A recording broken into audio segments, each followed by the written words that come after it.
All right, ladies and gents. We never done that before. That's a new one. Yeah. We got Mr. Chris Safier in the house. Leader, legend, icon, Sure. L2L poster child. Show it. You gotta take it off from Sean. All right. There you go. And we're gonna talk today about Chris's last, what is it, since August, so August, September, October, November, December, January. Chris's last 6 months. 6 months of growth, transformation, evolution, 6 months of connection. I feel really cool sitting across from you now. I know you so much better than I did 6 months ago. It was just neat.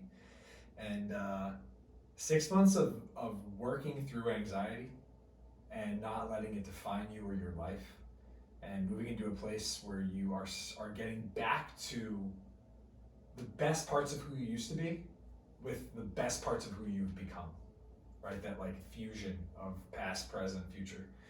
And I just want to open up the conversation today to have that discussion. I think that we both know there are so many men out there that struggle with this, and you've discovered this recently at the retreat and the stuff you posted on social media. And the theme of this is what? Full send, yeah. So can you explain a little bit about the full send mentality when it comes to sharing and being vulnerable and open with yourself?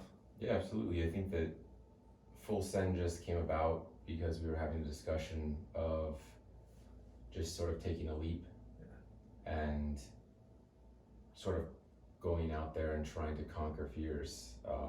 A lot of what anxiety comes from is irrational fears. And a lot of the time you tell yourself that you can't. And that fear starts to overtake.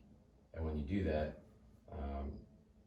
you just sort of sit back, and then you get more and more comfortable with just dealing with it and not doing it. And the opposite of that is just full sending it and going, all right, I know this is probably going to be difficult, and I'm going to have to deal with anxiety, the sensations, and everything that comes with it, and it's probably going to suck, but going and doing it anyway. So basically full send. And we had the men's call the night before I was going to fly out, and we were just sort of thinking of the theme of that, and the guys were very supportive. And I was like, guys, I haven't been on a plane in 2 years, but we're going to do it. And I'm not feeling super, great about it, but we're going to full send it. And that's sort of how it came about. And that was the theme of just continuing to say yes. Saying yes To practically everything. Yeah. Yes to everything. Here we go. Feel free to look back at the camera from time to time too, so they get your facial reactions. Absolutely, this sure. is key. You guys see this guy's face, how much it's changed. That's incredible, right? It just alone by itself, having traveled in 2 years, got on a plane twice in the same month. Yeah. Twice in 2 weeks. Yeah, and I also was let go in a layoff the day before we left for the retreat too. So even more sort of layers to that of, I think in the past I probably would have been like, no, I can't do this. I have to stay back. I need to figure out life right now, versus, all right, I'm going to accept what just happened and we'll figure it out when I get back. And that's exactly what I did. I mean, shake for you because, wow. And just so everyone knows, we shake maracas because we celebrate ourselves when we're doing awesome shit. I just think it's important to do, and maracas are fun, so. Absolutely. We're having fun. Yeah. Take us back though, I just to preface this whole conversation, we want to hear about Chris's journey, working through anxiety. I also want to educate a little bit about what you have been dealing with, because I think there's so many men out there that have anxiety that don't know it. And I think that's important. That's the first step, is identifying I actually have an issue. Other people don't feel like this. Right. And then I have feelings underneath that I have not been emotionally tapping into, that are manifesting as all kinds of different things. So a little bit of educational, a little bit about your personal journey to this place of, I was nervous to even leave my house 6 months ago, 7 months ago at some points, and definitely nervous to be in this room too. I just traveled twice in 2 weeks. Are you feeling better than you were? I definitely am, yeah. Feeling better than I was. Definitely feeling better than I was. And really just learning to say yes to yourself, yes to everything. And I think that's a really great theme. I really want to carry that. Yes to me. for all these things. So real quick, let's rewind.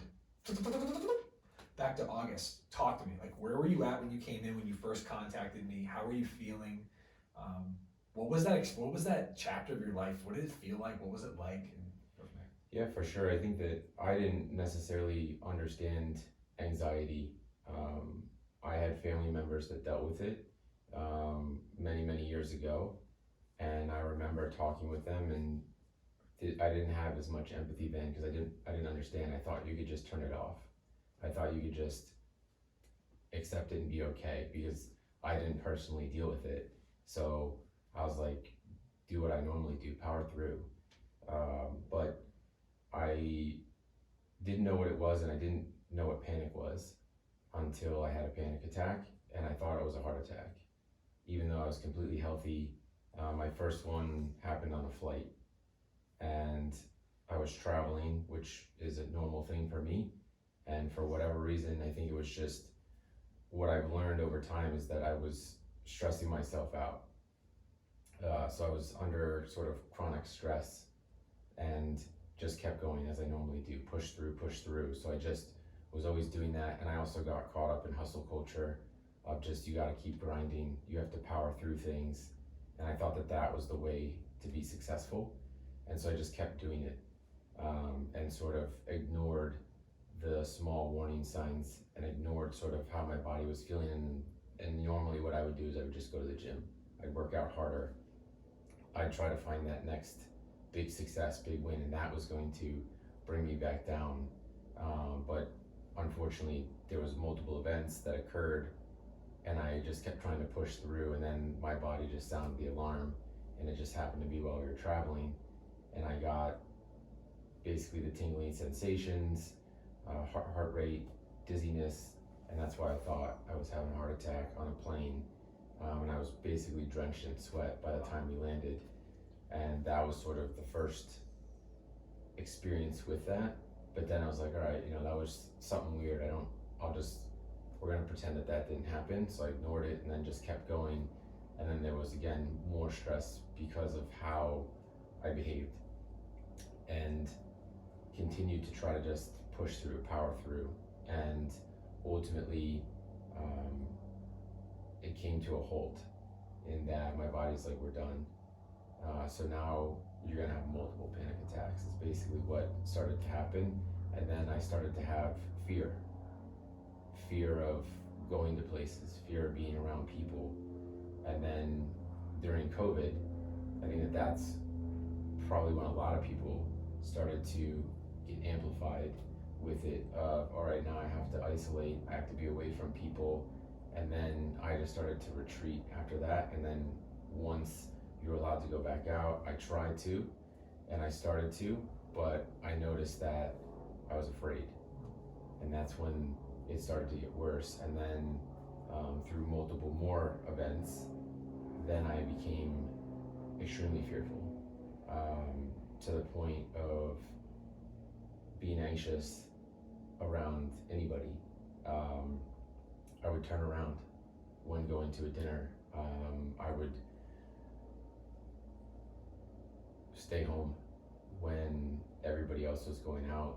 And then I got really stressed out when I went to go work for a new place and they wanted me to come back to the office. And there was no structure, and it was a bad environment from the start. And that's when I really spiraled. And that set me off because I didn't know how to deal with it. And I was going to therapy at this point, which was helpful. But why did you choose to go to therapy? I chose to go to therapy because my dog, Jezebel, who was part of my identity, woke up one day and was not the same. And I had a whole course of events, but ultimately they found a brain tumor, and she passed away, I think 2 months after that, in my arms. And it was extremely traumatic, and I didn't know how to process that, and I was not really good with grief or loss. And this was a big event and a change, because it was losing, a pet, a loved one, a family member, but then also part of my identity sort of died, and I had no idea what to do. And I reached out to, I think it was Lap of Love, and they sort of help with the trauma of that event, and they had said like maybe you should see a therapist to talk about grief, and that's sort of that period of time where I was like, all right, I need help. Maybe a therapist can help me with. What was it? So what was it that led you to a place where you were like, I need help? Like I can no longer burden this myself. I think just because I couldn't process. I felt in my head, I was at a point where I was like, I don't know what to do. There was moments where I would just break down, but then I'd be like, oh, we can't do that, or it's back to work, and you just need to, again, just keep going, and then you'll be okay. But then I felt sort of a numbness emotionally, and I was like, why can't I process this? Why can't I figure my way out like I normally do? And then that's when I was like, all right, maybe I need to talk to somebody. And they had mentioned like you should seek out a therapist and see about just talking through the grief that you're experiencing. And so that's when I was like, all right, I'll give this a shot. Yeah. It's interesting when you mention all this. Like, first of all, it's every time I hear your story, it's so inspiring. So I hope that you guys listening really tune in for this, because it's going to be something really relatable. Yeah. But for me, I feel like hearing all that, I think it kind of highlights that. I think that therapy is such a great first step for people, because it's familiar enough, and it's been around long enough where enough people have heard of it, enough men have heard of it, that it sounds safe enough. And I just think back to our first interactions, and like so much of what needed to happen before we started to work together was like, is Graham safe for me? Sure. Like, can I even do this? Like, I don't even know what this is yet.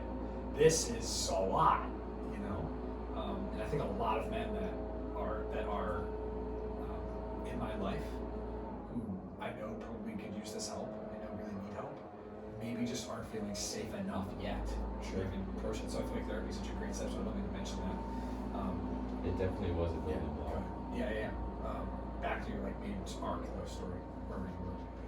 Yeah, I think that was sort of a good thing for me to go into, because at the time I was also, again, in that mindset of I'm going to go here for help, but I'm also not going to talk about it.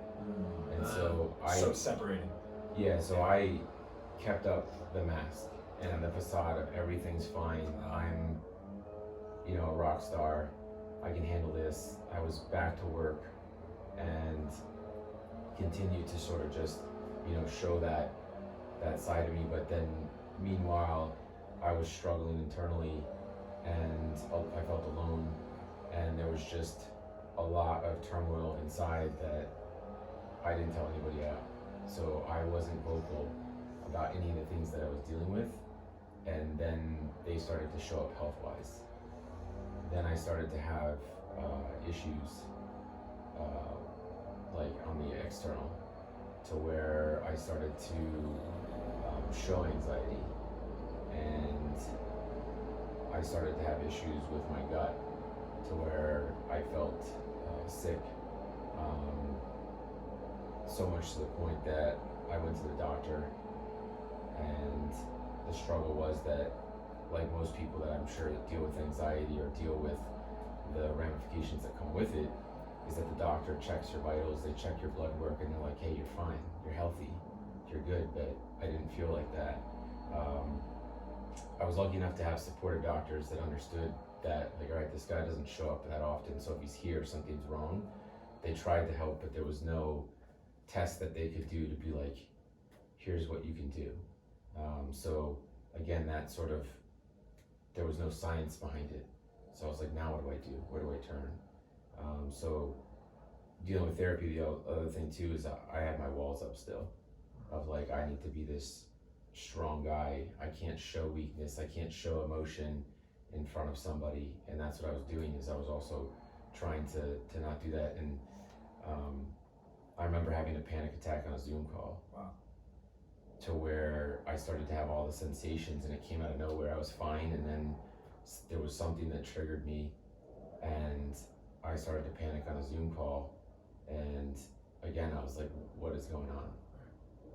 Tingly sensation, start to sweat, and I couldn't even, I was there physically, but I was not paying attention to the call. And again, the body was setting off that alarm of like, you're not good. Like, and ultimately, like what the body's telling you is like, you need to slow down, dude. Like, what are you doing to yourself? Right. If you're not gonna stop, we're gonna stop you. Right. And that's ultimately what happened. And luckily, I think my therapist is really good, and she recognized a lot of that, and so she was letting me sort of get to the point of where I was just gonna be like, all right, I'm gonna tell you what's going on. Right. But she built that level of trust and was like, hey, whatever you want to talk about. And I think that's why it's super important to sort of figure out ahead of time like who you want to work with, and find somebody that you trust, that ultimately you're going to get to a point where you can start to talk about the things. So it is difficult to open up to a complete stranger. Sure.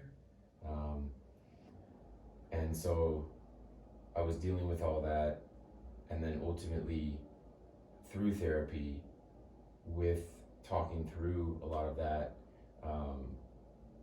to help lighten the burden, the suggestion was like, well, why don't you start to just accept that that's some of the stuff that you deal with, and start to go on this journey or go on this exploration of what is anxiety, and start to talk about it. And so I started to open up a little bit more to people about what I was dealing with, and through that I realized that so many people struggle with anxiety.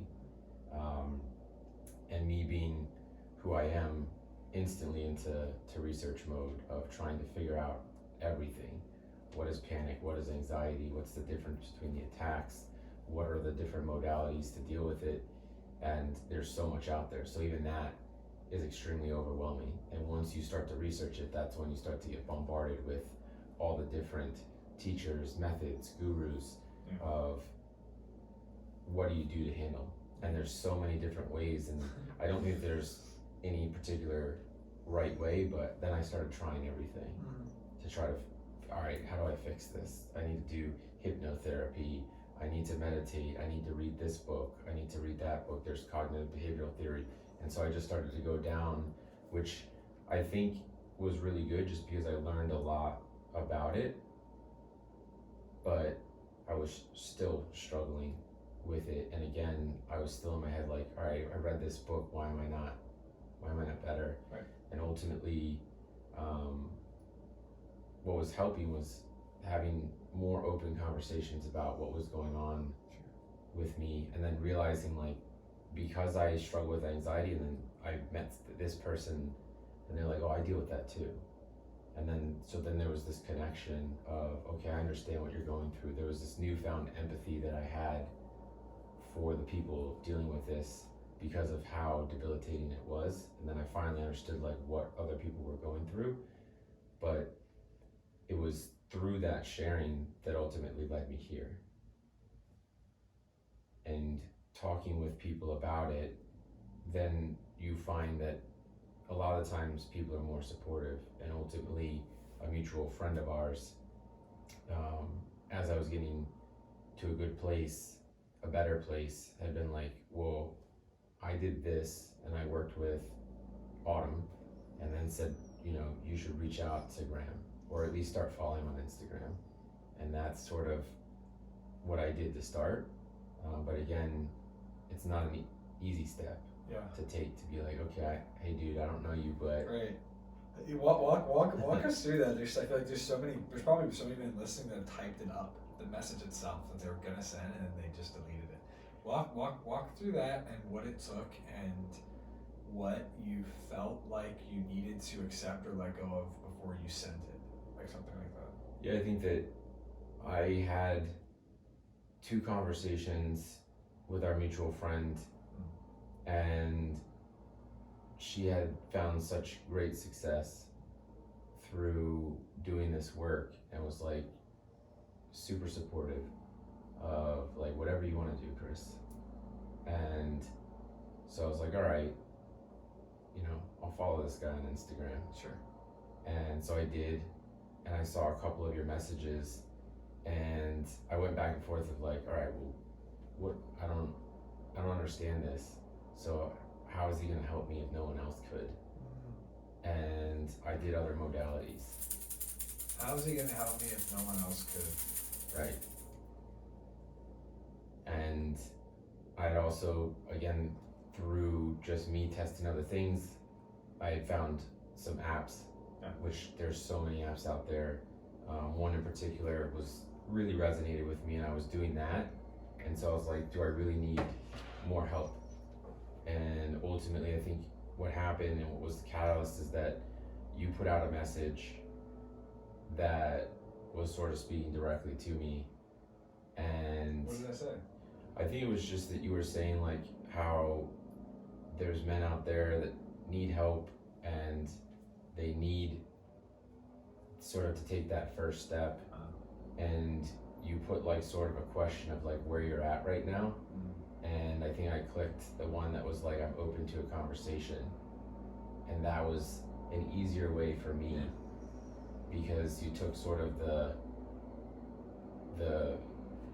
border down of like, hey, I'm gonna meet you halfway. Yeah. Can you elaborate on that process of me working with you, like how that actually went? Because I feel like a lot of people get nervous because they think that as soon as they start talking to me, that means I'm gonna try and get them.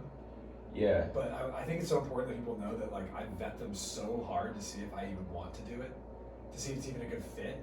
Sure. Could you elaborate just a little on that? I think it's so relevant. Yeah, I think that it made it easier, and it's also difficult in this time frame just because like you feel like if you answer a thing that instantly you're gonna get pitched. Sure. You're gonna get some sort of like link, and there's so much of that out there, and I think that that's fine and that works, and there's a lot of useful information because I constantly interact with people on Instagram that have PDFs or little courses about anxiety and panic. But with you, I did that, and then later that day I think you messaged me back and said, hey, I saw that you answered this, are you open to a conversation? And I was like, yeah, it'd be great. And it was more of like, hey, I just want to meet you, I just want to talk to you, so how do you feel about a Zoom call? And I said, sure, let's jump on a Zoom call. And I was like, that doesn't seem that big of a deal. I jump on Zoom calls all the day, all the time. And so I think you were on vacation at the time. You were down in the Keys, and you're like, yeah. And so you popped up, and you're just like, yeah, I was at the beach. And it was just sort of like a conversation, just like, hey man, I saw you answered. I checked out your Instagram. You look like a cool guy. I want to talk to you. And so that initial, I think we had a 30-minute conversation, just sort of like, hey, what's going on? Why did you feel called to click that answer, and where you at? And then after that, you're like, hey, I'm gonna be coming back to the Keys.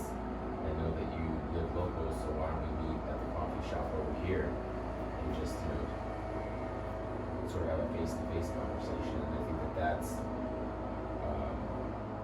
was important to me, and what I was looking for was I didn't want to do something virtual because of what I was dealing with. I needed it in person. And so we met at the coffee shop, and again,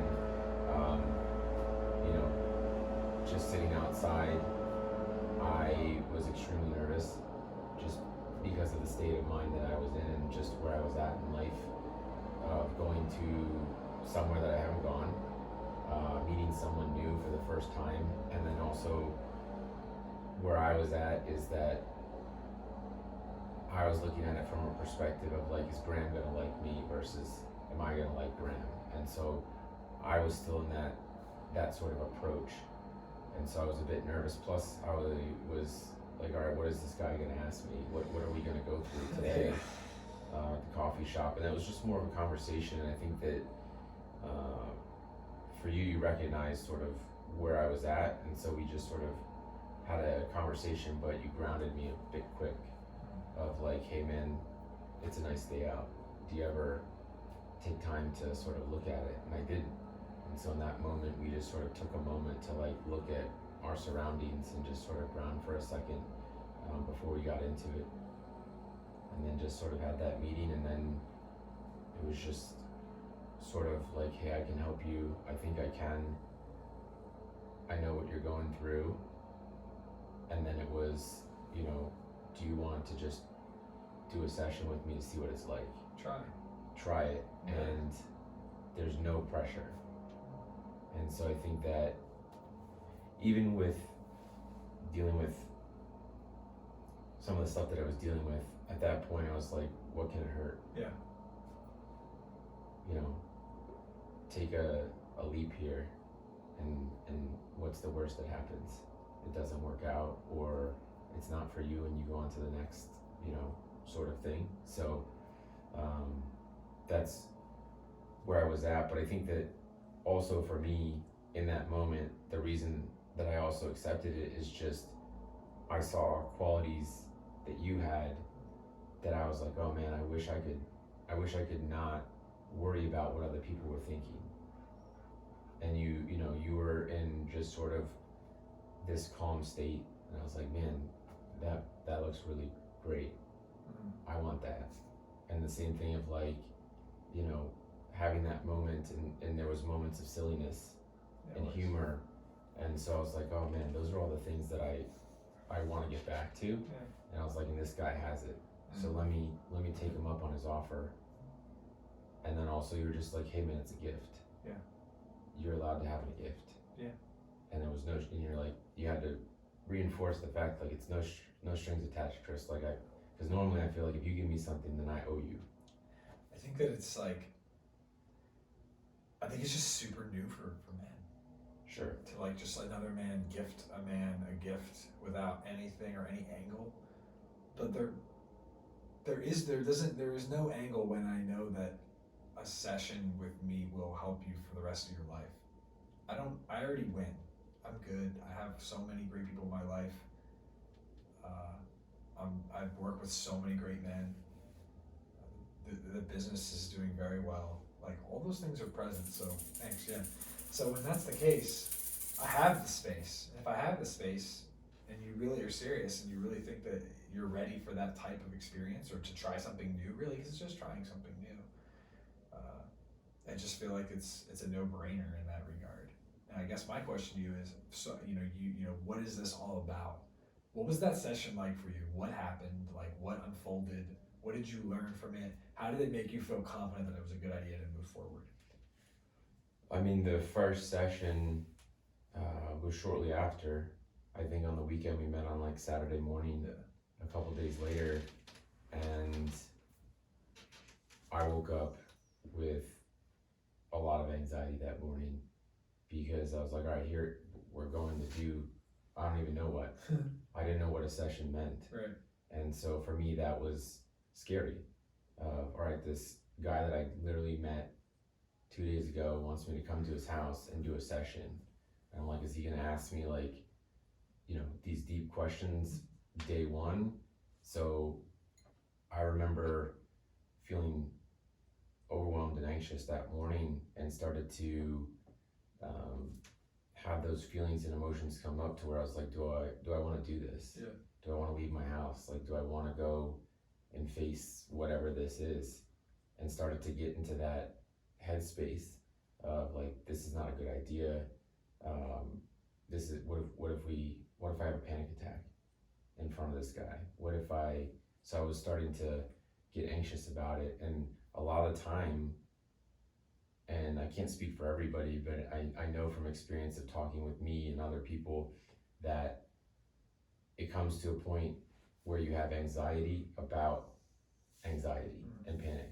You become, especially with social anxiety, so fearful of having an anxiety or panic attack in front of other people, because you're like, oh, I'm gonna look like a weirdo. What if I go to this house and I full blown panic and I have to run? Right. Or, you know, like, I think I even said, I was like, dude, I might throw up. Right. And so when I got here, I was telling you like right off the bat, like, dude, I'm really anxious. And you could tell right off the bat from my body. And in that moment, I think when I was like, dude, I don't feel so great. And you're like, well, here's the trash in case you need to throw up. And it's totally cool if you do. Like, all good. Yeah. And so I think that first session was just more of calming me down in a sense of like you're okay. And so like that's where we were just like, hey, let's take it down a notch. You're safe. Have, let's just breathe for a second. And so that's where it was just like, all right, and sort of just moved it down. I think at that moment after the session, I was like, all right, I feel better, and that we calmed down and we didn't jump into any crazy things right off the bat. It was just like, hey, let's breathe. Let's get into sort of a grounded state and meditate for a little bit together and just tell me what comes up. Yeah. And then so after that, I left and I sort of felt like some of that anxious energy left. And I remember you being like, Chris, when you get in the car, make a video, record yourself. And I was like, all right, well, I don't like to do that, but all right. And just don't think, just talk and tell just what's going on with you right now. And so sort of that was like, all right, I can do that. And then I think afterwards you had messaged me and just were supportive. And then I was like, all right, I think that's ultimately what I was looking for, was just support. And I think that's sort of why I was like, all right, maybe this is something that I need. Maybe this is something that I should do.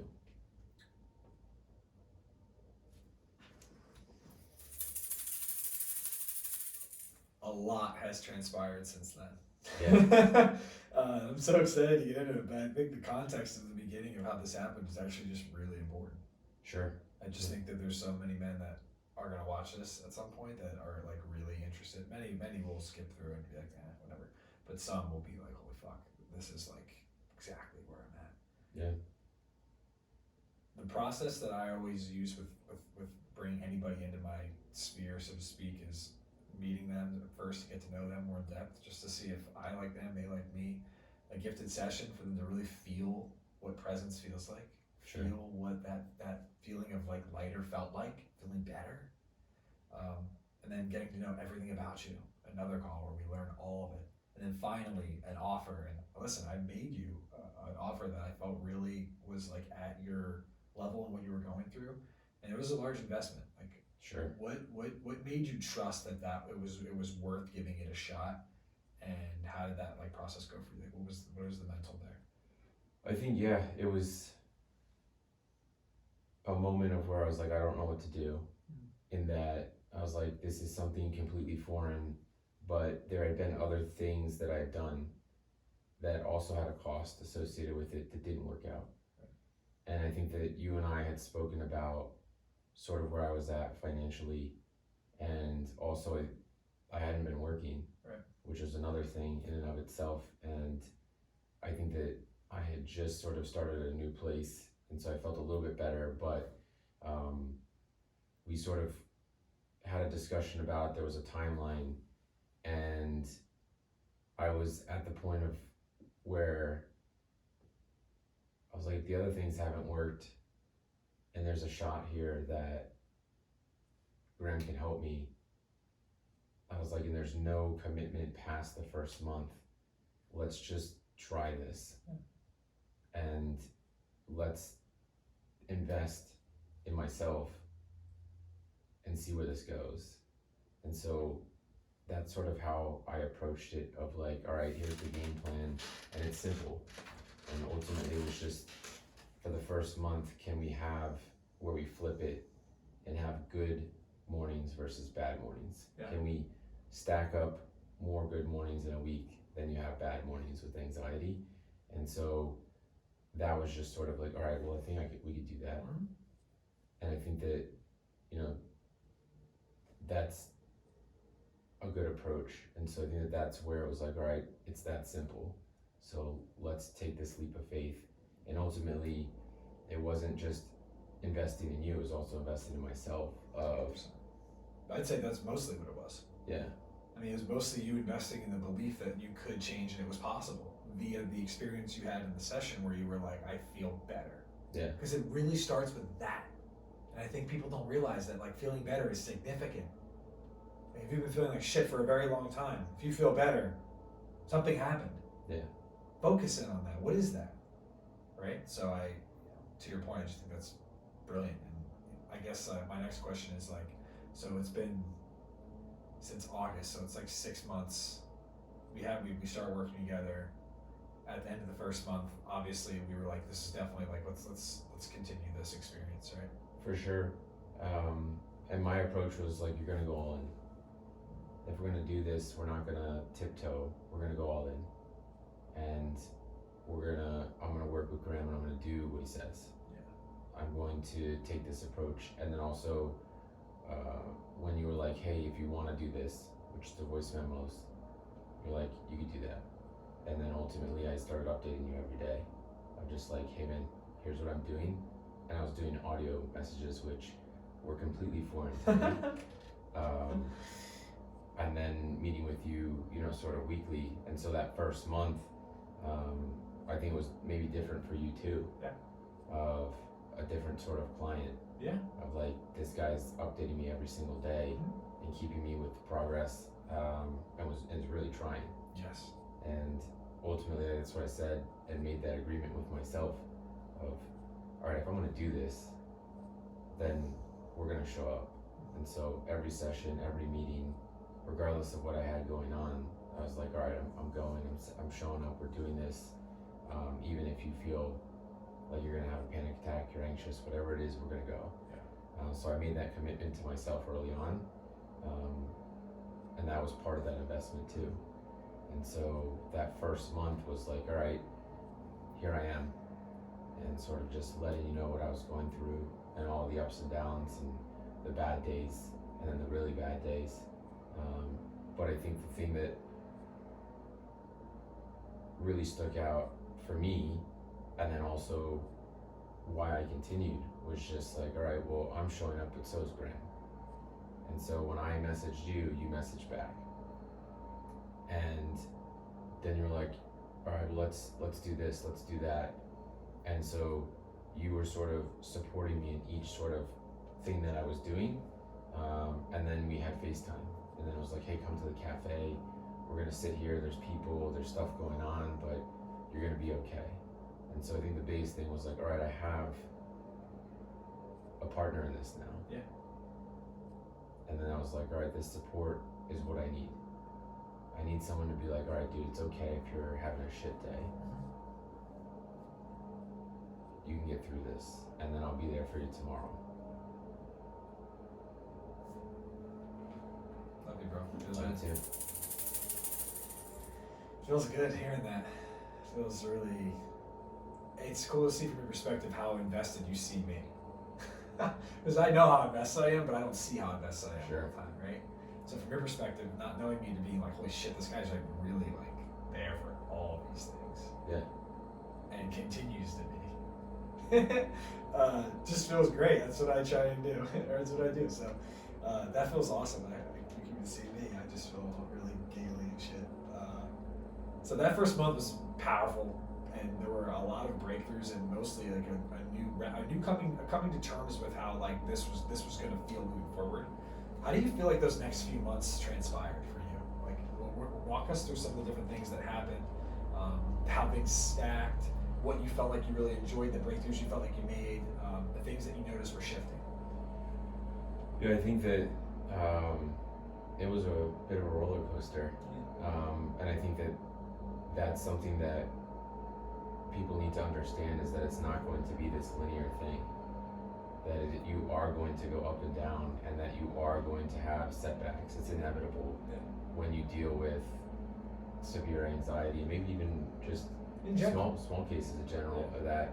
But in my case, I had debilitating anxiety, and there's a period of time where I was having panic attacks constantly. But I think that just with that support and where we were going, but there was, times where I we'd have a session, and afterwards I was like, holy shit, that was a lot.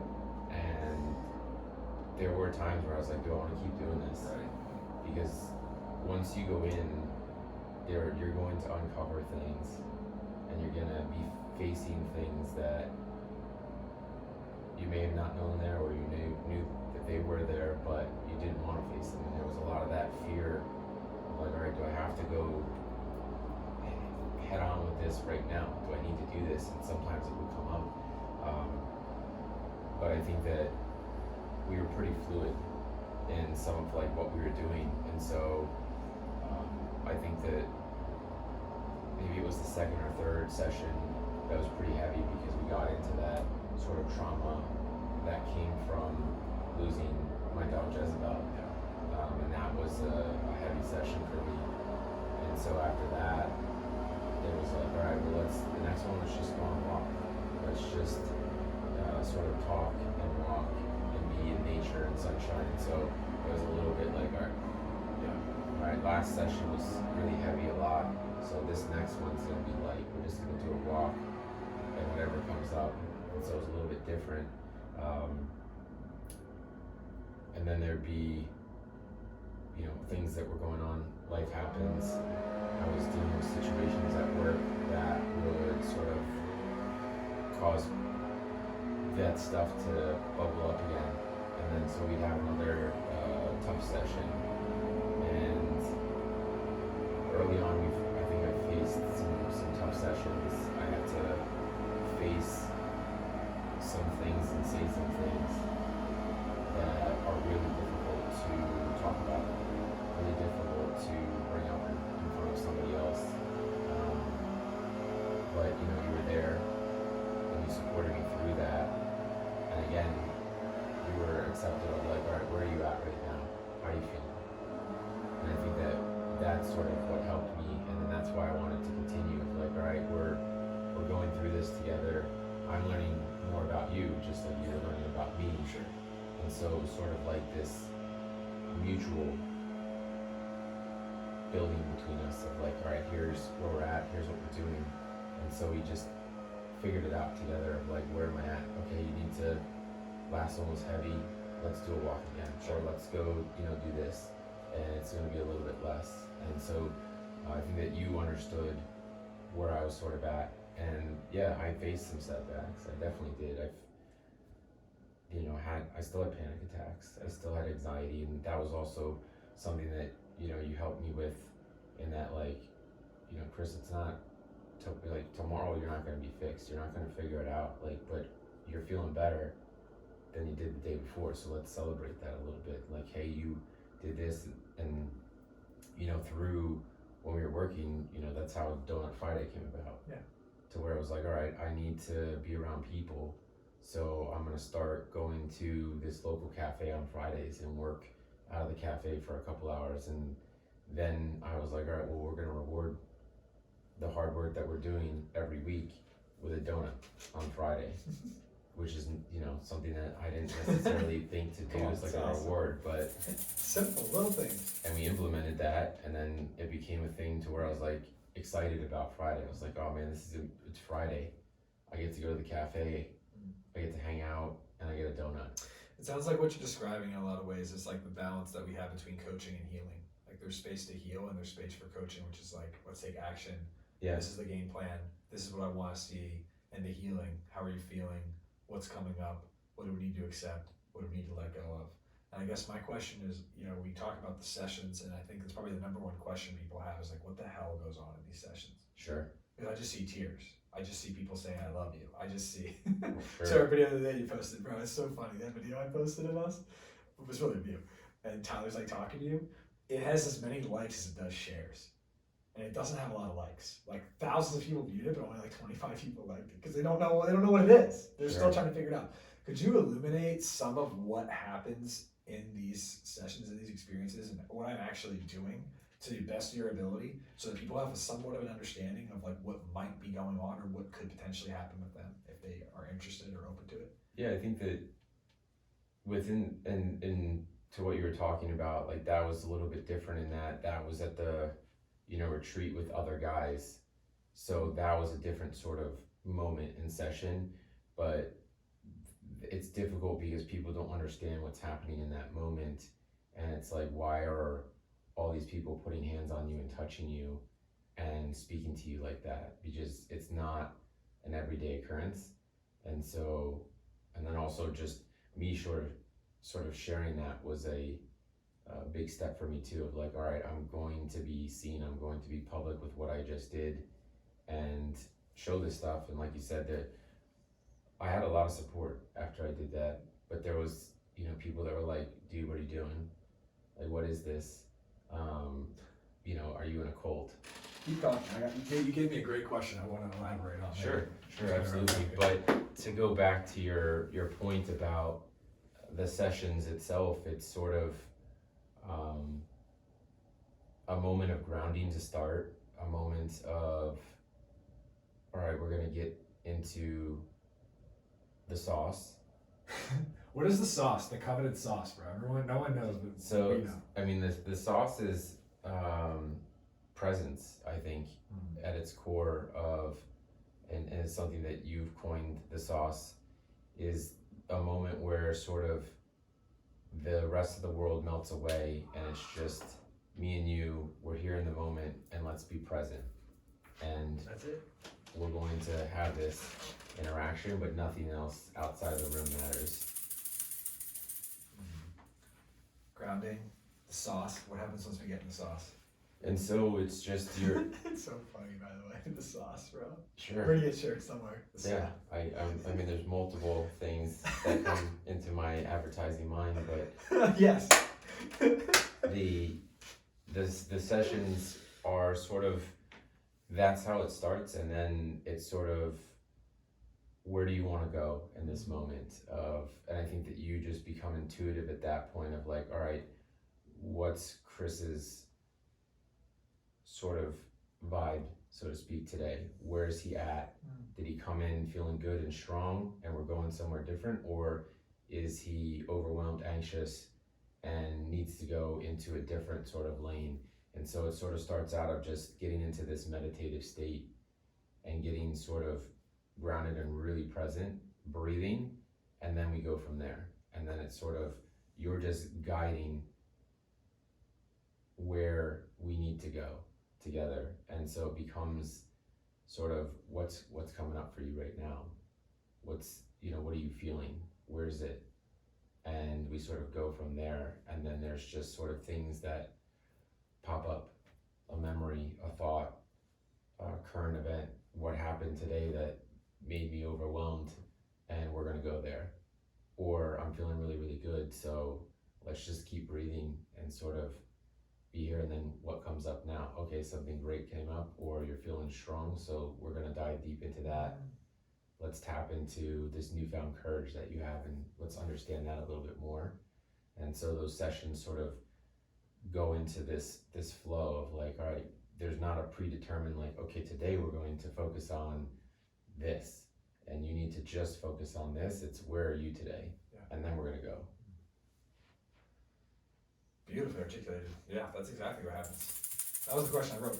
What are the steps in a session? I think I want to share more about that. I Sure. think you just illuminated it really well, by the way.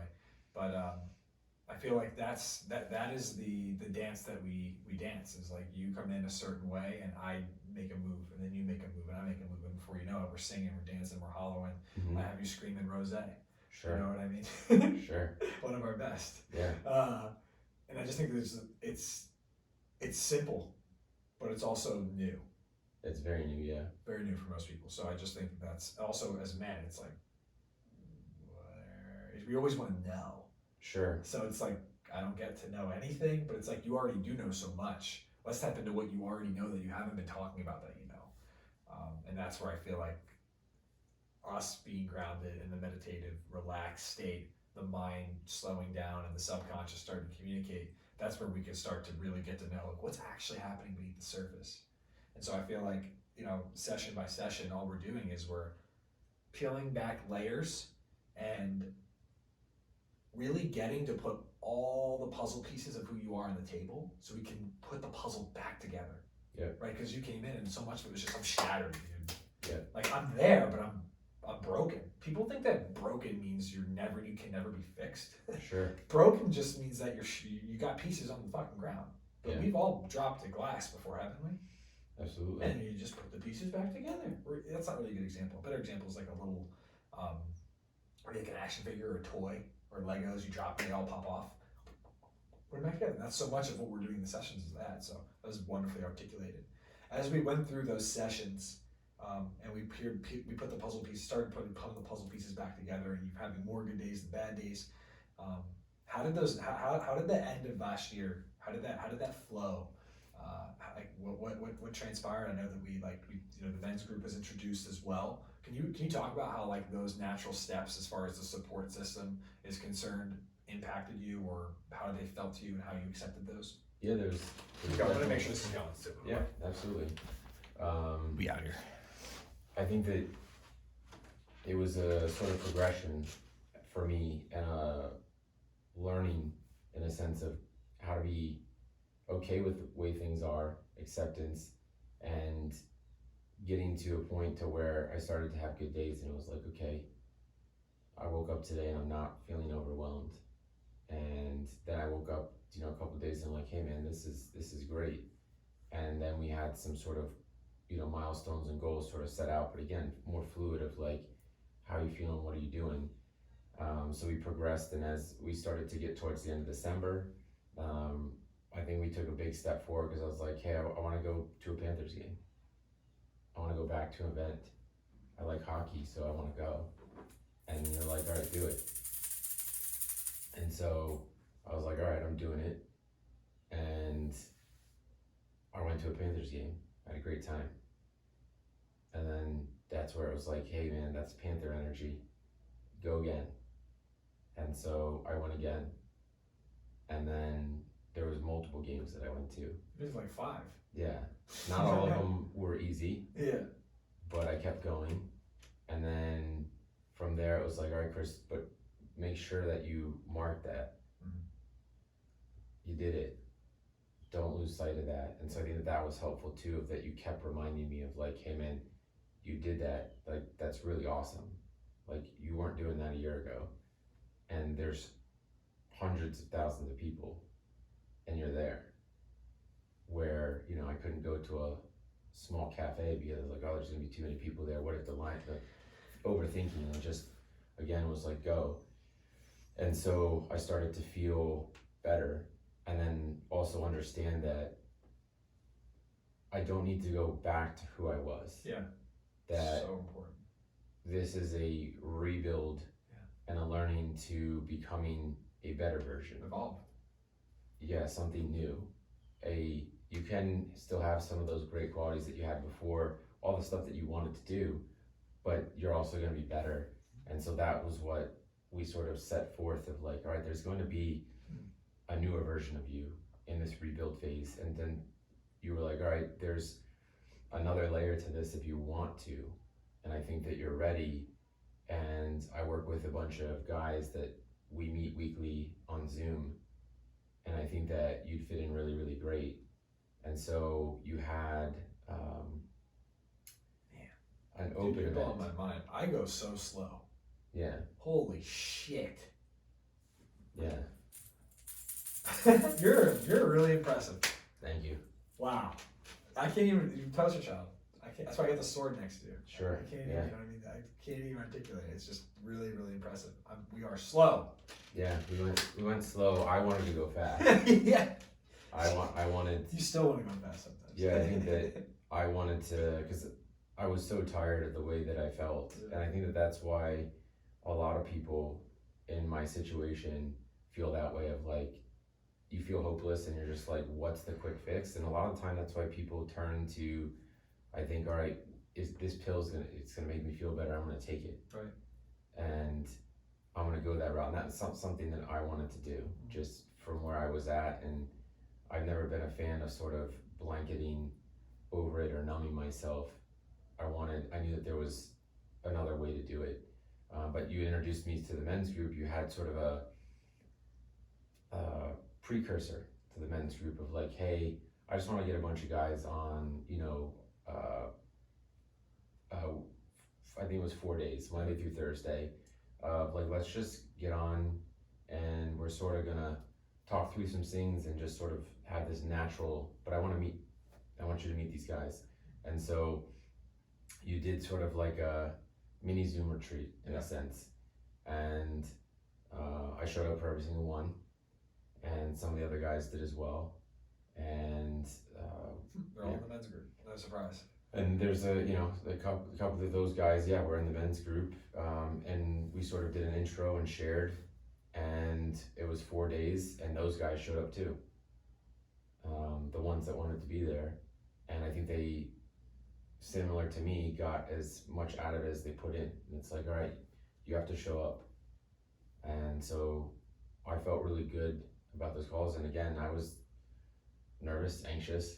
I'm jumping on a Zoom call with a bunch of dudes, and I have no idea where this is gonna go. Am I gonna have to share things? Am I gonna get put on the spot? Yes. And yes, yes, for sure, you do get put on the spot, but again, there's that level of support of like, oh man, you're dealing with that, and you're still showing up, like that's awesome. And so there was a level of support there in that, and so we had those 4 days, and so that was a good experience for me because it was a intro to what that could be later on down the road. And it was from your perspective, like, Chris, it's there, but there's no pressure to join. Right. You don't have to. You can still work with me, we can still do this.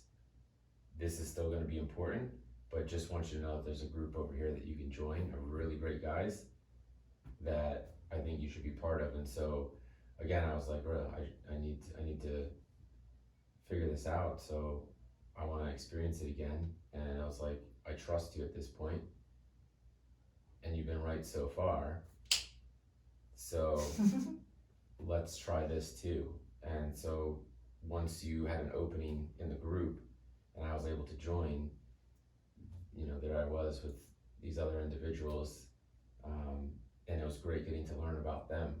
Yeah. And again, it's more of a sort of fluid flowing conversation where it's like you might have some predetermined questions or an idea of where you want to go, but sometimes someone's going through something or something pops up, and then it's like, all right, we're going there today. Mm-hmm. And I think that from the first call, just meeting those guys, I was like, man, these guys are awesome. And I was just so impressed with all of them and some of the sharing of their stories that I was like, I want to learn more about these guys. But just again, I was like, wow, especially because most of the guys are younger. And I'm like, if they're at that level, at that age, for me, it was just, I was just so impressed. And I was like, man, if these guys, I'm like, then I want to be part of that. Yeah. Because these guys are, 10 years younger than me or more, some of them, and they're already putting in the work. They're already recognizing that they need a support system, and they're also at a level to where they feel so confident and comfortable with themselves that they can be in a situation where they share things. And so seeing that was really inspiring to me, and I was like, what a community. And where did it evolve from there? And then from that, I think that we had a few calls, and I think that you were at a point where you're like, I just want to get the guys together. Yeah. Let's do some sort of retreat. Most of them live in Tampa, and let's make it easy, keep it simple. And so it's just sort of like, all right, I found a house. It's near here. It's Tampa. And then at that point I was like, well, Tampa, I'm like, that's not a far flight. So let's do that challenge. We put it on of like, I want to get on a flight. I want to be able to travel again. Just for clarity, that was one of your main goals on the blueprint. Yeah, definitely was, because I used to travel so much and I love to snowboard, and that was something I would do, and I would solo trip it.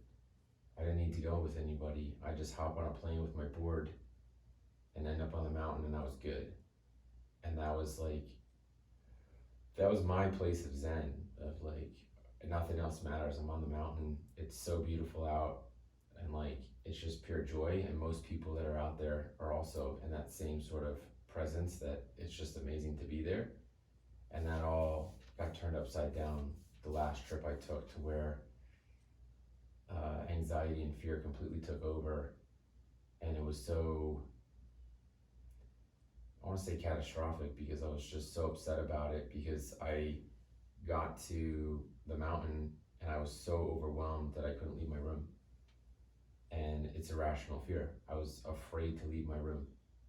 And so that's one of the first things I told you is I want to do this again. Yeah. I want to be able to get on a plane and not feel like I'm, gonna die. And it wasn't the fear of flying, it was the fear of anxiety and panic in front of a bunch of strangers, and I'm trapped.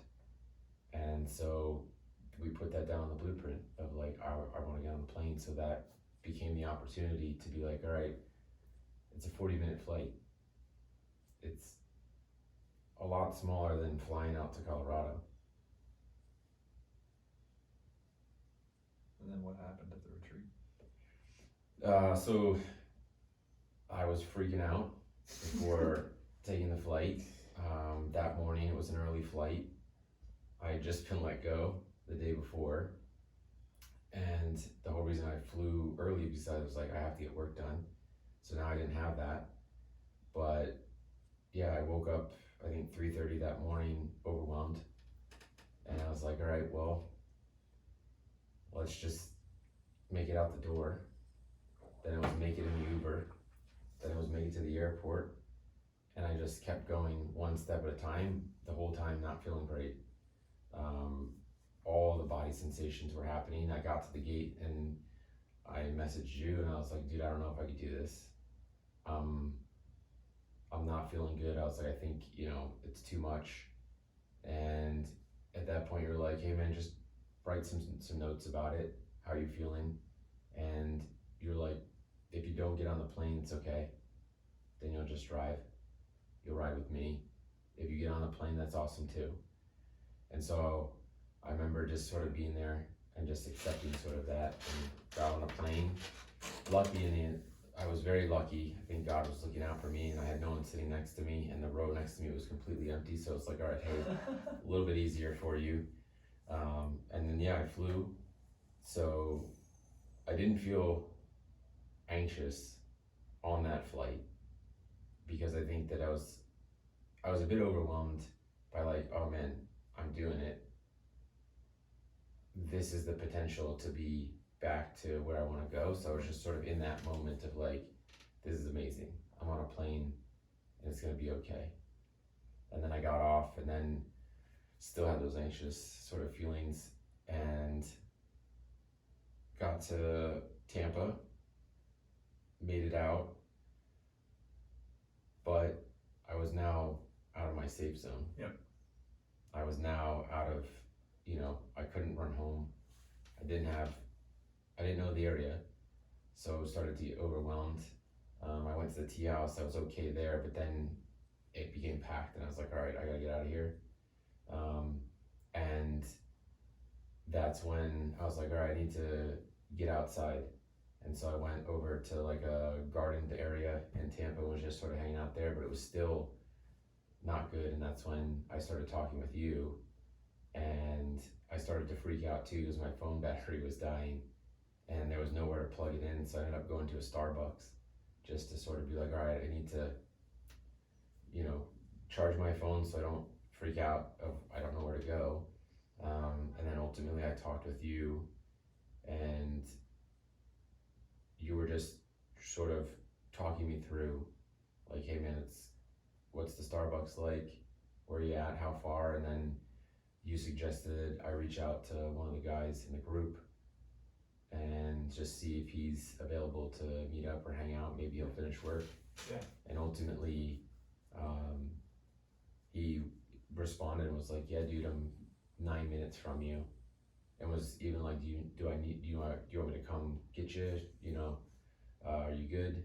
And I was like, yeah, I'm okay, but I'm not feeling great. And he was like, well, then just come over. I'm 9 minutes down the road, just pop in. He ended work early, for me, I think, to sort of be there for me. And him and his wife invited me into their home. They had a dog.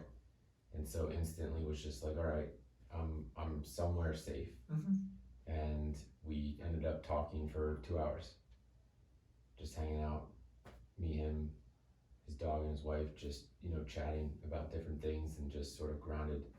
And that was sort of my first experience of the retreat. It was like, here's this guy opening his home to, we knew each other, but I've never met him before. So that was our first meeting, was like, hey, I'm overwhelmed.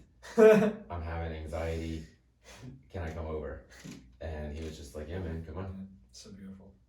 So powerful. Yeah, definitely was. And I think that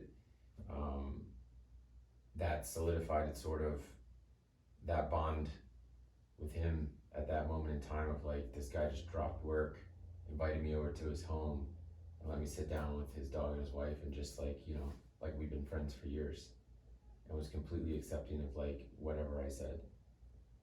And then that was, and then we went over to the house to sort of go to the retreat, and then you show up and I was with you, but I was like, oh man, not feeling good, dude. Dude, the retreat, looking back at it, what was that experience like for you, and what were some of the most like standout moments or moments of transformation or shift for you? I think just sort of, again, going back to accepting just sort of how I was feeling of like, I don't feel good, I'm not feeling great, and then just sort of, all right, well, just sit down. You're part of the group. You're gonna have moments like that. And so it's just like, all right, you're here. And sort of, I really wanted to be present for the guys. So that was also an internal battle for me of like, because when anxiety takes over, it's hard to be present. It's hard to be in the now, because your mind is sitting there in fight or flight of like, we gotta do something here. And so that very first night I was a little overwhelmed, because we're in a house, I think there was 12 people, so much going on, and everybody's high energy because they're coming into the retreat, and these guys are all like, let's go. And so there was so much commotion going on, but I think you recognized where I was at. And then also Autumn was there, and that's when you're like, hey, why don't you and Autumn do a quick little session together. And I think that was so helpful, just because then it was just me and her, the noise, and she was able to sort of bring me down a notch, and we sort of had a great conversation about a lot of different things. And then we did sort of a breathwork session right then and there together. I think we were probably in it for about an hour or more, to sort of just and be like, okay. And then next morning it was like, all right, Graham wants to go to the beach at 7:30, so I was up, put on my bathing suit, and was just like, we gotta go. I remember you just sat on the couch, no shirt, nothing, just in your freaking trunks, dude. Yeah, because I was like, we have to go. So I was just like, come on guys, we're doing something crazy today, I know, so I gotta be ready for it. So I was just like sitting on the couch, and I wasn't, again, woke up overwhelmed, but I was like, we're going to do something. And then we did a cold plunge at the beach, and it was freezing, and it definitely sucked, but we all did it. But yeah, there was definitely moments where I was like uneasy, didn't feel good, but then there was great moments where I was present, where all the anxiety sort of melted away, depending on what we were doing or who I was talking to. And then just pretty much, unwavering support from everybody. Of just like, hey Chris, I understand what you're going through, or I dealt with that.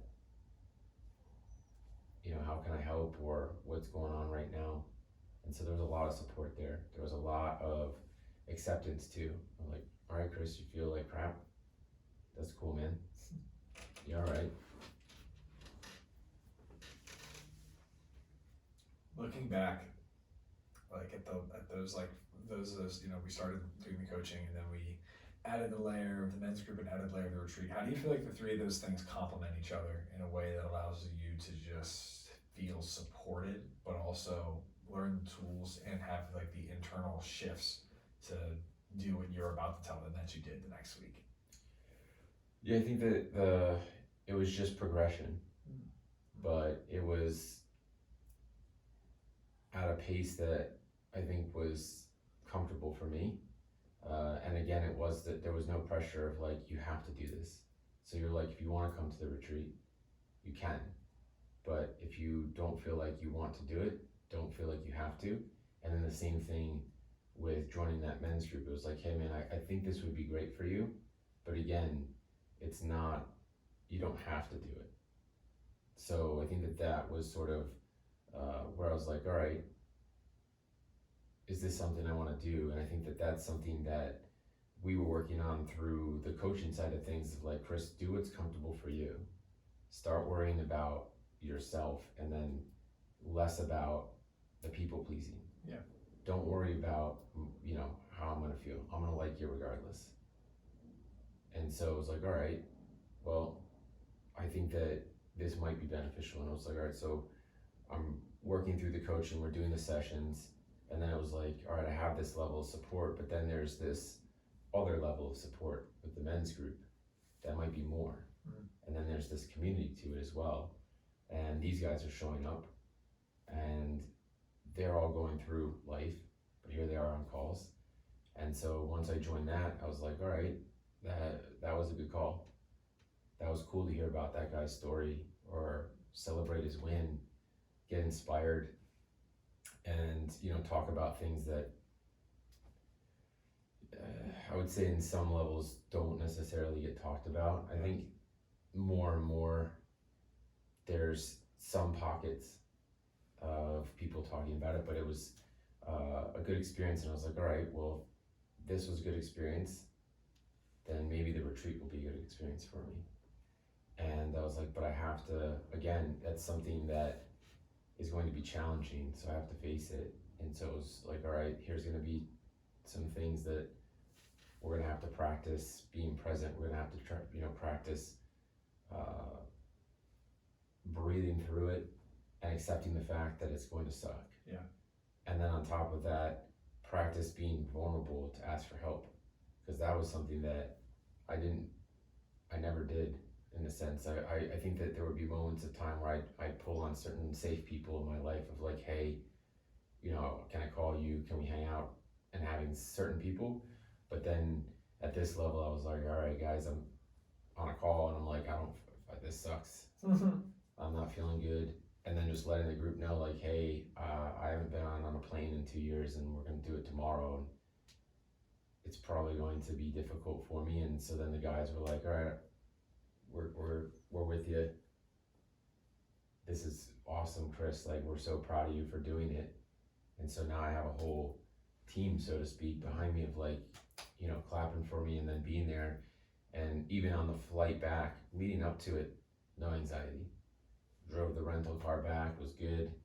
In the airport, sitting there calm. And in that moment, I was just like, wow, this is amazing. Like this, I feel great. I'm fine. As soon as I got on the plane, all that changed. Instant anxiety's back, panic's back. I think it was an overloaded flight. Mm-hmm. There wasn't an empty seat. And I was touching the person next to me. The people next to me wouldn't shut up. Right. And so I started to, and I was getting overwhelmed, but I didn't run. I was like, this is going to be terrible. I was like, in my head, I was like, I know I'm going to have a panic attack. And right before I left, as I was saying goodbye to the guys, they were like, if you need us, we're there for you. And just was like, just know that we're there for you. And so that moment on the plane when I was like, the door's not shut yet, I was like, maybe we should get off. Maybe we should drive home. And I was like, no. And so I just remember in my head, I was like, all right, we're gonna panic. And then I just remember sort of what the guy said to me right before I left. And I remember just in my head, I was like, guys, I need your help. And then I just saw each one of them just be like, Chris, you got this. It's gonna be okay. And then I flew home. I had a panic attack, but I flew home. When we first started, there were like 3 things that I told you that I felt were going to happen, like 3 phases of this journey leading up to a larger goal. Do you recall what the main themes of the experience were and what the larger goals were that we wanted? I mean, I think the first one was just having better days. So more good than bad. Check. Yeah, so that was sort of like, here's the temperature of where you're at. Yeah. Are you having more good days than bad? And so I was waking up to, and I was like, all right, it's not as bad today. Do I still have anxiety? Yeah, but it's not where I don't want to roll out of bed. I was like, all right. So I think there was that. I think the other main goal was getting on a plane. I did that. And then the other big goal was getting back on a board, and snowboarding was another big goal of mine. How far did that feel from you in August? It felt pretty far because I was at a point where trying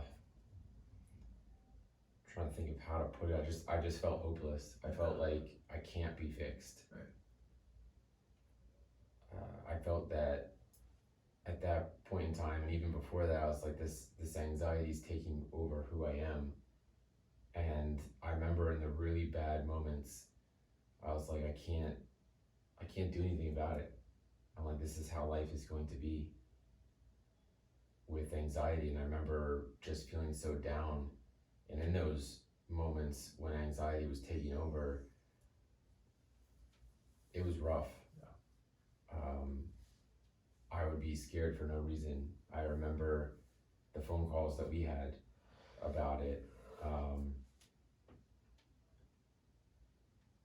So to think that I was going to be able to get on a plane and have the courage to do that. When we first started working together, I was like, man, I just need the courage to come here. Right. What did I tell you would be possible though by the time January came around? What did I think was going to happen? You said that in that time you were like, I think that by January you'll probably be ready to be on a plane.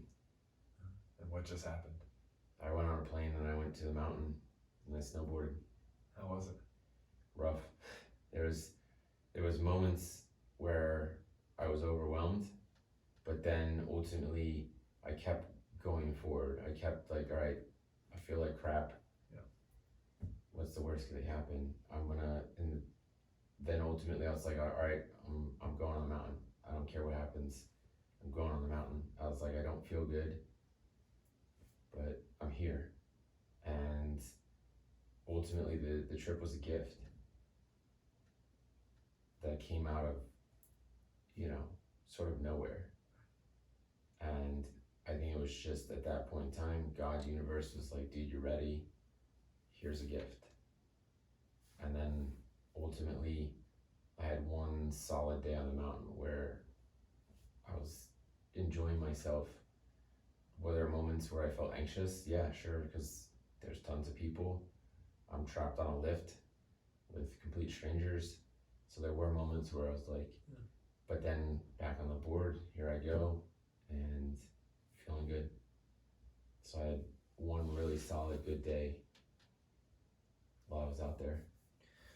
How does it feel to have hit all the checkpoints that you set out 6 months ago?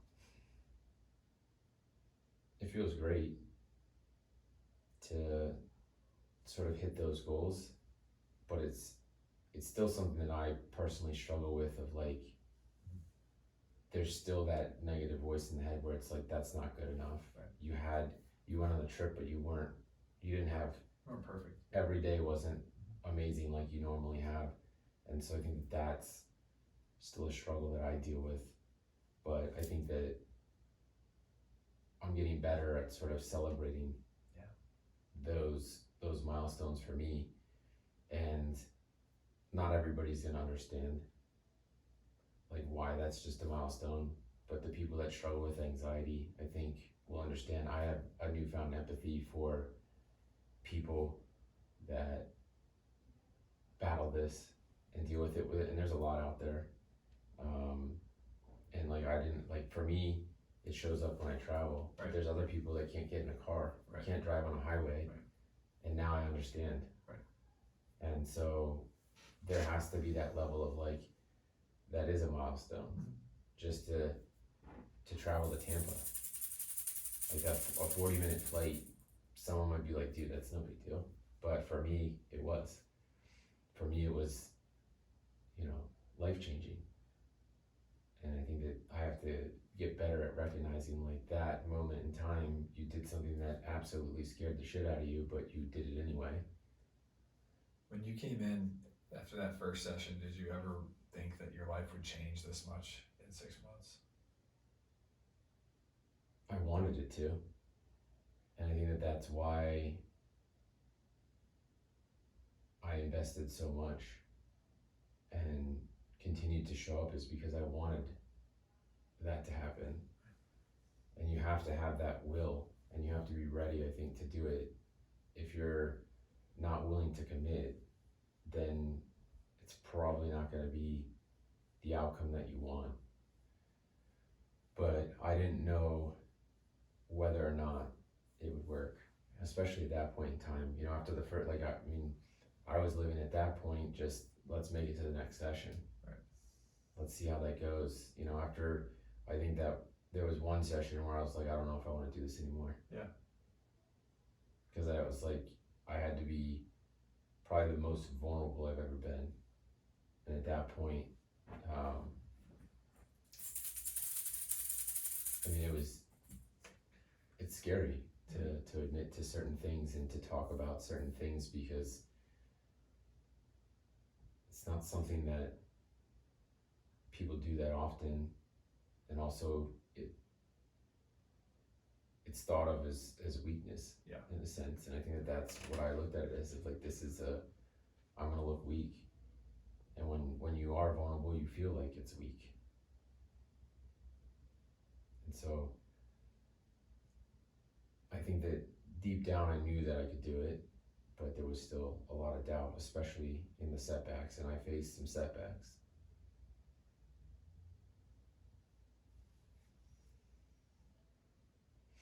Sitting here today, as you look back on the last few months, what do you feel like are the parts of yourself or the shifts that have taken place within you, or the way in which you've been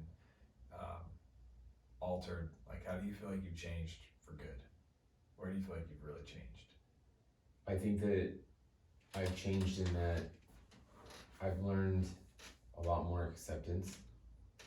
I've learned to be a lot more kind to myself, in that, like, all right, you struggle with anxiety.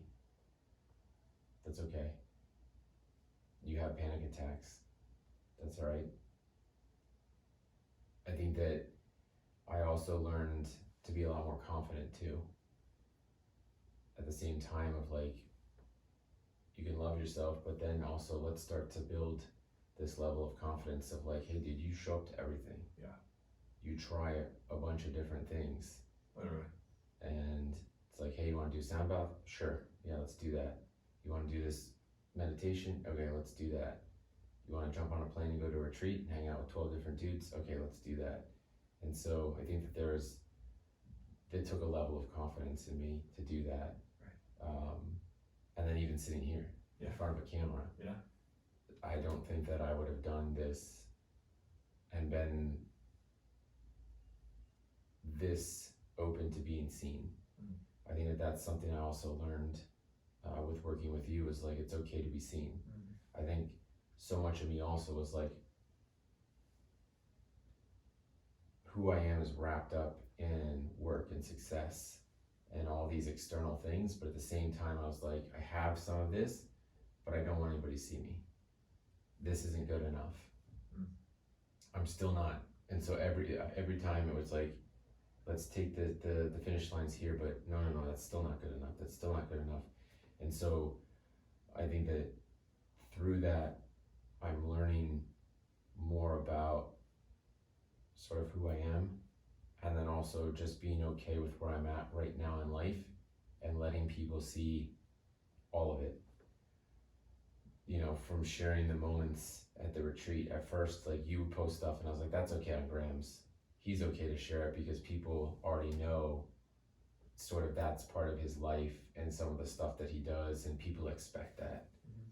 And then I was like, but I don't think that I should share that. I don't want people to, at first I was having that inner dialogue of like, do I really want people to see that I'm, one, struggling, and then two, I'm working on myself? Do I really want to put that out there for sort of anybody to see. So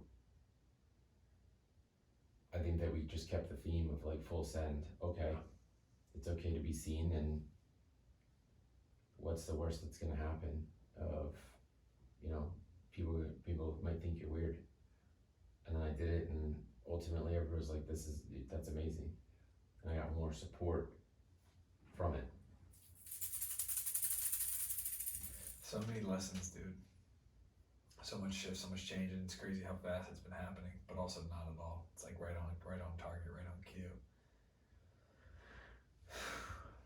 I guess like my only question is like, what do you feel like you enjoyed about the process of working with me? What was that like for you? How did you enjoy that, or not? I mean, there's a lot. I think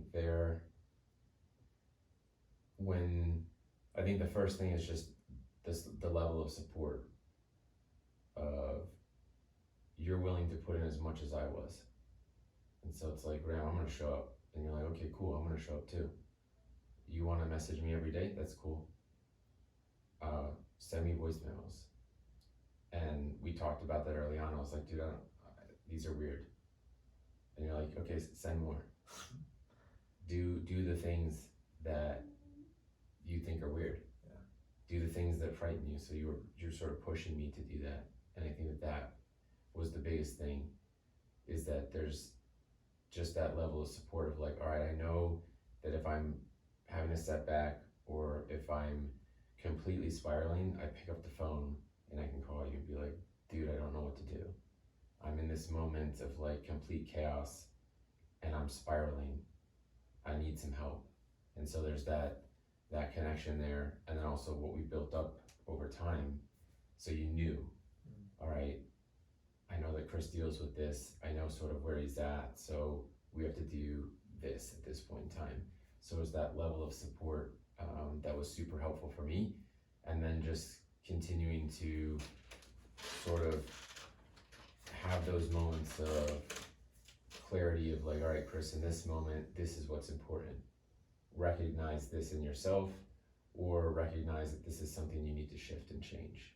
And so we would make those adjustments along the way. And so I think that also helped me to sort of realize and learn more about myself of like, you can change, you can evolve, you can take this, what we just learned, and apply that to your life going forward. Oh yeah.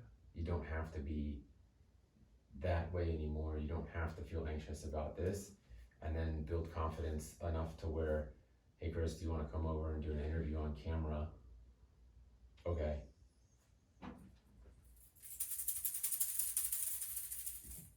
To anyone out there who's struggling in any way, shape, or form, and I know you'd consider yourself a high achieving type. I mean, you've had a very successful career. You have, and just for clarity for them, what has your career been, just so people know? So I've been in marketing for quite some time. That sort of morphed into different avenues, but I've always acquired traffic for a multitude of different products and advertising, running ads, working with publishers, very fast paced, a lot on the line, yeah, high stakes, and lots of doubt. Yeah, and lots of spend, lots of spend.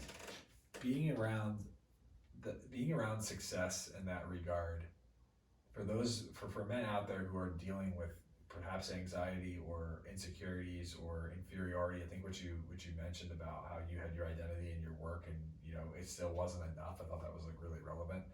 Speaking to those types of men who might be interested or might benefit from this type of work, again, like really understanding and balancing, there's like this whole healing component at play, but also this pushing and coaching. There's offense and defense to this work. And I think that's what's helped us get to a place where you've been able to like have way more good days than bad days and still have your checkpoints that you've hit, getting back on a plane, not once, but twice, going to 5 games, going in and getting back on the mountain, having one really great freaking day. 6 months ago, that was not possible. It wasn't even probable. There was no imagination that could take you there. Today, you're sitting here in front of the camera sharing your story. So I'm curious, what would you say to those people about getting involved in any of the 3 facets, whether it's a retreat, coaching, or men's group? How do you feel like that is important, and what would you say to those people?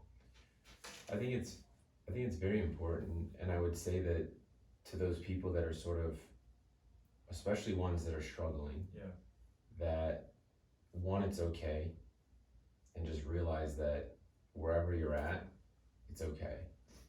Like, just in that moment, have a moment of acceptance of like, if you're struggling and you're having all those fears, anxiety, whatever it is, that you're okay, but that two, it's all right to ask for help, and it doesn't need to be like full send. Yeah. Day one. It can be, I'm just going to reach out to a coach. I'm going to join a Zoom call. I'm going to practice a little thing here, or even as easy as I'm gonna download an app. Yeah. And start there, but at least start. Yeah. Don't sit there and suffer in silence, internalize it, and get to the point of where it's overwhelming. Because once you're at that point, it's even harder, I think, to then come back. At that point, it's like, all right, that's when the alarms go off, and you have no choice but to seek help at that point, whether it's therapy, a coach, or some sort of avenue to get you there. But it's super important if you can start to recognize early where you're at. And I think that, especially with men, and especially with high achievers, there's a level of pressure that comes with that. And there could be a multitude of reasons as to why you're a high achiever. Sure. But when you get to that level, then there's things like imposter syndrome that set in. Like, who do I think I am? Like, yeah, I got here, but am I really that good? Right. Am I really worth this? And when you get there, that's when those negative voices start to come in. And if you don't have the tools or the support or the group to be like, yeah, you are. Like, yeah, you did it. Okay, you might have a setback, or like, there is pressure for sure. But dude, you got there because of the work that you put in, and you are good at what you do. But if you don't take that sort of step or have the right mindset and tools in place, then you can ultimately start to spiral out of control and get to a level where you are facing debilitating anxiety, you are having panic attacks. And a lot of men, I think, suffer in silence, and I think that that's a leading cause that probably leads to depression, and then ultimately a lot of suicide. Sure. Shout out to you. Thanks for sharing that. How would you summarize, last question, Yeah. how would you summarize the Leaders of Legends journey thus far? Your Leaders of Legends journey thus far. I think for me, it's been a rebuild, sort of I don't want to say a blank slate. We didn't completely erase sort of the fundamentals of who I am and what I've worked on, but it's been a journey of like rebuilding of, all right, Chris, you faced a lot of issues, a lot of trauma, a lot of events that occurred in a short period of time that caused you to get to where you were at. The alarm went off, your body was sort of saying like, all right, we need to calm down. And joining, I think, Leaders to Legends was sort of just this natural progression of coming back up and sort of setting the foundation of like, hey, here's where you can go, and here's the group that can help you. And I think that that was sort of my journey of like, all right, I'm doing all these things, I'm putting in the work. Now I have some confidence. Now I feel like I can join this and be part of this and feel good about contributing. And like, that's something that was important to me. It's like, all right, well, I'm joining this group, but can I help these guys? Like, as much as they're trying to help me, is there something that I can do for them? And so there's this mutual respect and this give and take in the group. So for me, getting to that level with Leaders to Legends, I think that was I would say a great journey for me, because like, all right, there's other people out here that want to better themselves. There's other people out here that are okay with sharing. And then I think at this point, I have the ability to now reach out to these guys as well. Yeah. To where, even on the trip, Yeah. you know, a couple of guys reached out. And they're like, "Hey, Chris, it's awesome that you made it out there. How are things going? How you feeling? Okay, you know, understand. Can I help you? Do you need to chat? You got this." Yeah. So there's a lot of support there. So I think that that was sort of like right at the right point of like, we did all this work, I met all the guys, they know where I'm at, and then here they are showing up for me in a time of need. It's beautiful.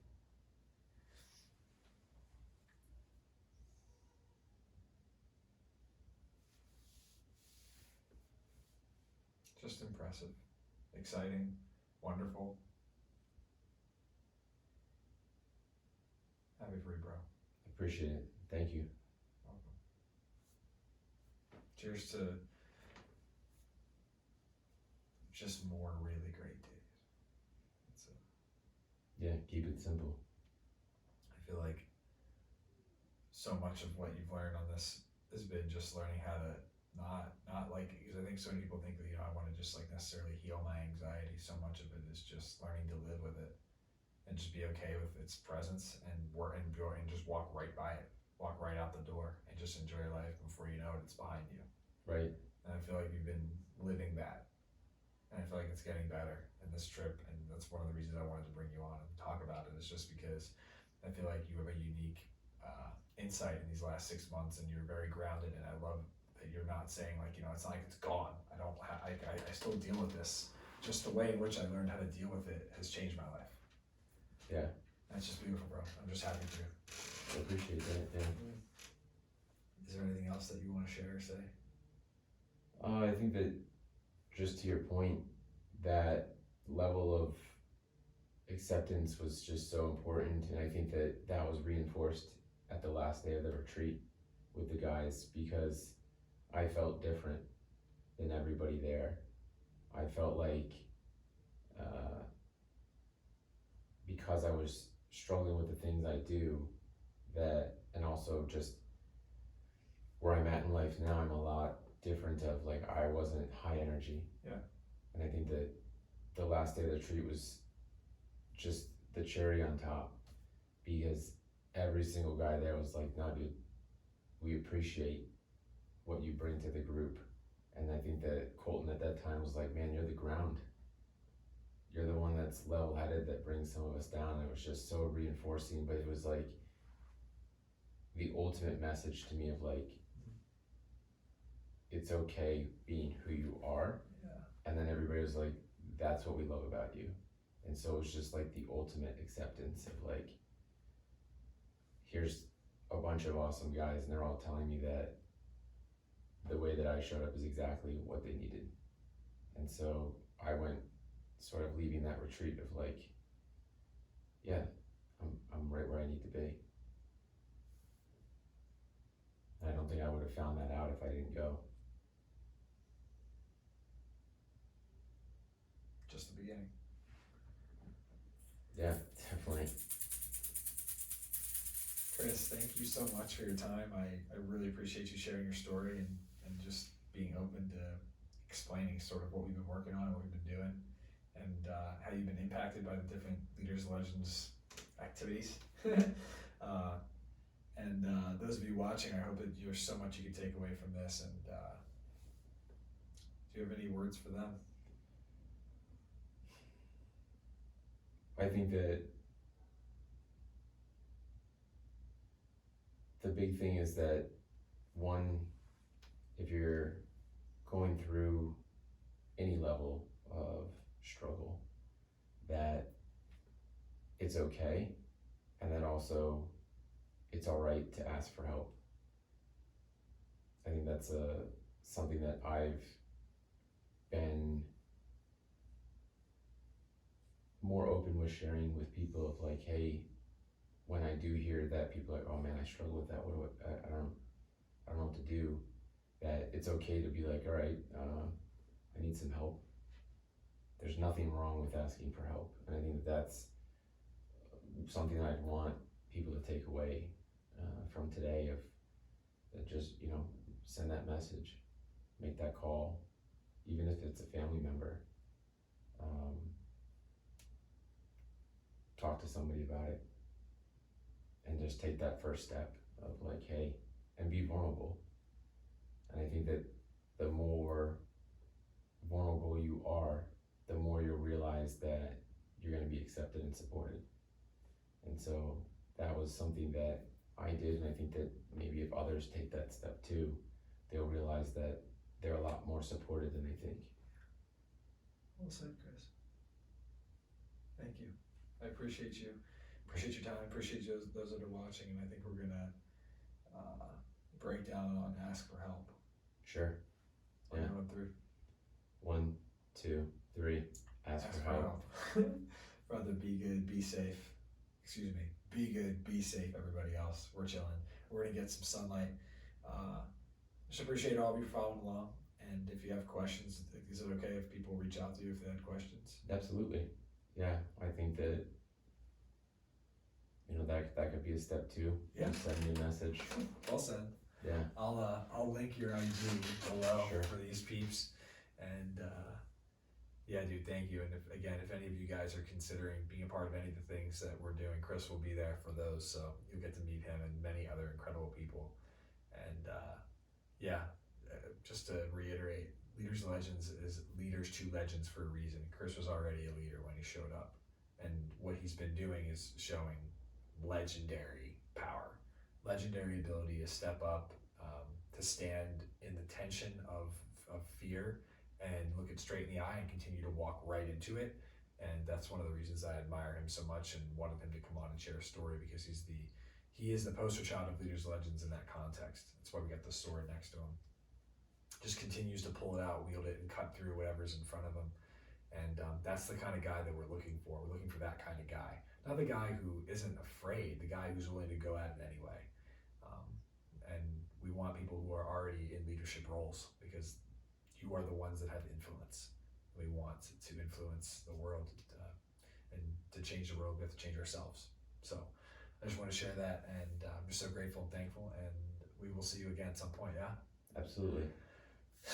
Peace, peeps. We out here. Later, Presence, peace, and power be with you. Legends find a way.